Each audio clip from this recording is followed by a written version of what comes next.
દિવસ હું મારા રિલેટિવના ઘરે ગઈ. હવે નામ હતો પતો એ બધું કઈ નથી આપવાનું, પણ હું તમને કહું માણસો કેવા હોય ને, કાચીડા કરતા એ માણસ કેટલી જલ્દી રંગ બદલે ને એનું તમને મસ્ત ઉદાહરણ આપું. પેલા આખી વાત ધ્યાનથી સાંભળજો.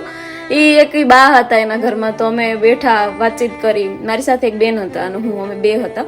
તો એમની સાથે મસ્ત વાતચીત કરતા હતા. મને એ બેનને કે લે આ કોણ? પછી એને કીધું હું કોણ છે. પછી એને ઓળખાણ પાડીને પછી વાતચીત કરી. પછી અમે જયારે એના ઘરેથી નીકળ્યા ને, તો ત્યારે મને કે બેન તું તો વિડીયો બનાવે ને. હવે મને ઓળખે છે, હું વિડીયો બનાવું છું, એને મને જોયેલી છે. છતાંય એ ટાણાનું અમુક તો એવી બાયું ને ભાઈ, મને એટલે જ બાયો અરે મારે જાણતી નથી. એનું મેન કારણ એ કે ભાઈ તમે રંગ શું કરવાનું બદલો, એક રંગી રહો. આ તો નહીં, આપણે એ ક્યાં ફાવે? આપણે 2 3 5 5 રંગ બદલાવતા રહેવાના. એક રંગી અટણ માણસ જ નથી જોવા મળતું. તકલીફ મને મેન અહીંયા જ થાય. આપણે યાર કોઈક દુશ્મન આવડતું હોય ને તો સામે આમ દુશ્મન તરીકે ઉભે નહીં આપણને ગમે, પણ આ ડબલ જાવ મને નથી પહેલાથી જ નથી.